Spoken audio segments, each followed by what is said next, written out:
There are different areas of vocabulary and grammar as well as pronunciation. Intonation, for example, as well as body language, where the informality of conversation is expressed in a very traditional way. David says, English teachers around the world spend time and energy helping students practice their speaking skills. On the one hand, it's a fashionable way to talk, and for English students it can be confusing if they don't understand why it's used in conversation.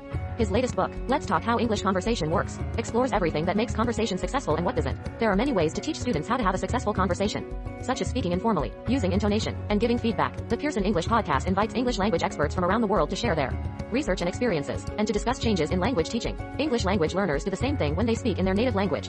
Teachers can also teach their students how to engage in conversation and focus on how to make conversation in English more relaxed. In our recent Pearson's English podcast, our group wondered if conversation can really be done in English. Fluency and comprehension are usually covered in English lessons. What topics are appropriate for conversation starters? There are cultural differences here, he says, but in general, he says, people should feel like they've had a good conversation. That means, David says, that online conversations are more like a monologue. But remember, it's hard to give that kind of simultaneous response when talking online using video conferencing platforms. It's very important to look at this everyday use of language, he says. So should teachers learn to speak out loud? David says yes.